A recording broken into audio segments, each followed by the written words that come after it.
Hey, what's going on, guys? Carter here. Have another video for you. This is going to be another knife thoughts kind of video. We're going to be talking about knife manufacturing types, I guess you would say.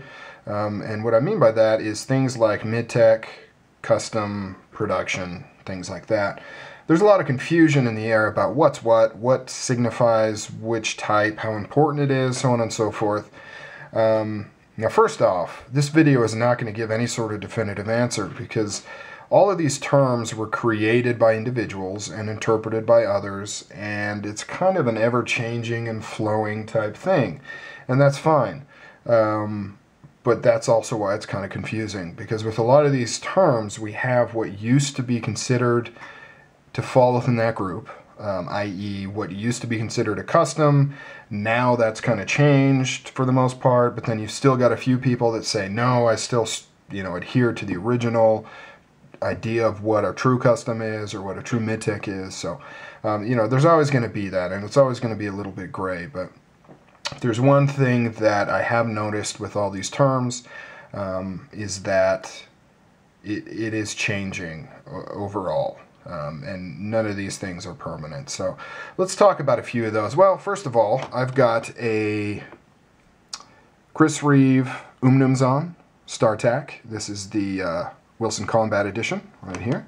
I have a Todd Begg Bodega right here. Beautiful knife. Oh, so nice. And then a Lion Steel SR1 with Chad Nichols Damascus right here.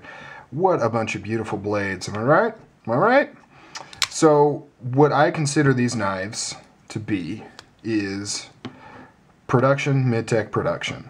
Now, I think most of you would probably agree with that. I think there's some of you that call this a Midtech, or maybe call this a Midtech, or some of you that may say, no, I don't think this is a Midtech, this is a production, or this is a semi-custom or custom or whatever. But so it's going to be a little bit different, but let me tell you why I think that, and kind of a little bit of history on where these terms come from, so you can make your own decisions. Now, here's the thing. Let's talk about customs. Back in the day, a custom knife was when a knife maker and a customer or client would collaborate together to make a one-of-a-kind knife. So oftentimes the customer would have an idea, kind of a rough design or something in their mind, and they would approach the maker and they'd work together to make a truly one-of-a-kind custom knife that nobody else has and that is tailored specifically to that customer. Those days are gone. Not a lot of makers are doing that, have any sort of desire to do that.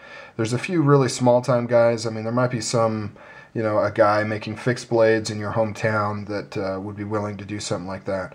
But as far as the big guys, the main makers, you couldn't contact Todd Begg. I mean, unless maybe you were a special friend or a special client, but your average person, you wouldn't be able to call Mike Snowdy or Mick Strider and work together on a one-of-a-kind unique piece. Well, I guess if you have the money, you can do anything you want, but I mean, as part of standard practice, they just don't do that. Generally, what we consider to be custom makers, they make what they used to call bench-made knives, or bench knives, or handmade knives. So basically, they're hand-making their own designs. And you may be able to pick, I want this steel, or I want this handle material, or this kind of finish, but it's the maker's design, and they hold most of the power in terms of the product that's made. And that, like I said, they used to call that a handmade or a bench-made or a bench knife, and not a true custom. Now, we call those true customs, sort of, and that's even changing.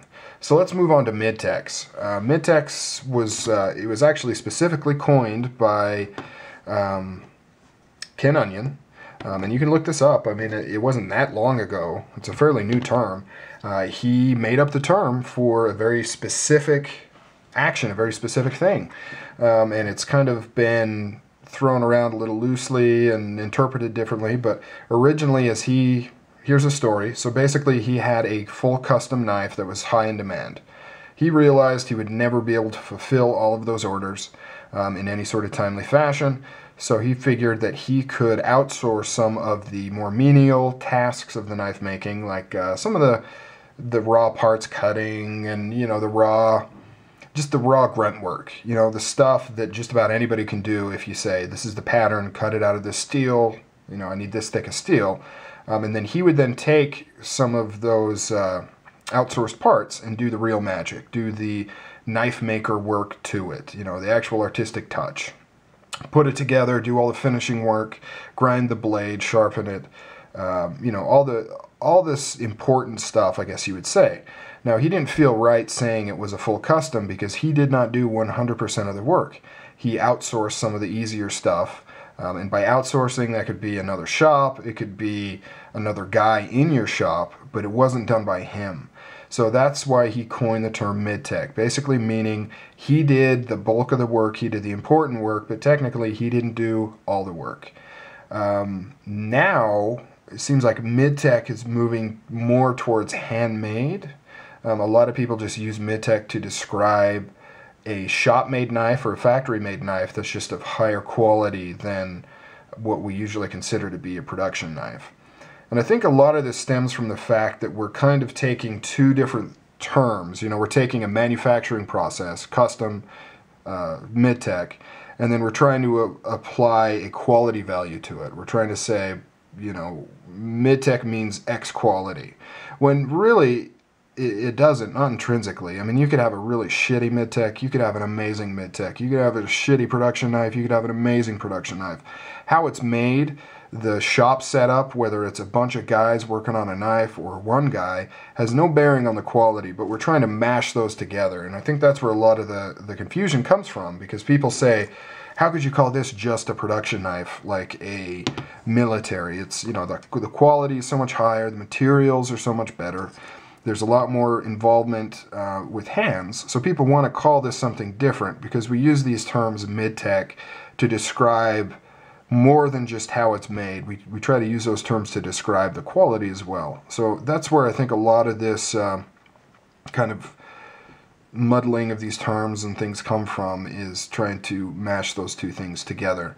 Really, I mean, as far as how it's made, this is a production knife. It's made by a shop. It's made by a bunch of different people.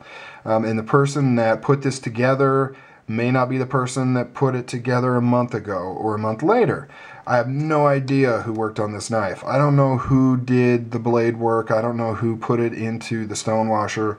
That maybe somebody that's worked there for 10 years, maybe they got hired last week. I don't know. Chris Reeve, as far as I know, did not touch this knife, or at least if he did, it would have been, you know, kind of a little bit of a fluke that he happened to come into the shop that day. But generally speaking, I don't believe Chris Reeve does any more knife work himself, other than some design work. So it's his designs, but it's being executed in a shop. It's being executed by a bunch of different people. Some of it's CNC machined. I think they do all their work in-house, but, you know, there might be a few things they outsource elsewhere. I'm not quite sure. But the main thing is you don't know exactly what hands were on this knife. And so just by those definitions, it falls into the production category. Now, I could see why you wouldn't want to lump this in with a lot of other mass-produced knives, or knives that are made in a production facility that utilizes a lot more machines and attention to detail is different. I get that. But really, when you cut down to it, I mean, it's a production knife as far as I'm concerned. Now, with all these terms, the basic gist is getting across, so it's really not a big deal if you say, no, I call this a Midtech, I consider this a Midtech. That's fine. We know what you're talking about, and we know what you mean, more or less. You're trying to say it's a higher quality knife, and you don't want to lump it in with kind of some other more generally regarded as production knife. So just a few little thoughts on that. I didn't quite cover everything I wanted to cover, but I'm trying to keep this under 10 minutes. So that kind of gives you an idea where some of these terms have come from, and also just this stuff changes, you know. Makers are outsourcing now and calling their stuff customs. You know, is that bad? Is it wrong? I don't know. You know, a lot of makers get their stuff water jet cutted by somebody else, but they still call it a custom. You know, old schoolers may say that's a no-no. You can't call that a custom unless you did it all yourself by hand. Other people may say modern knives, you're going to use CNC machine. You're going to water jet cut parts out, and you may not have the facility to do it, so it's still good. So it's really up to a lot of interpretation, but there's a few thoughts for you. All right, guys, take it easy. I'm out of here.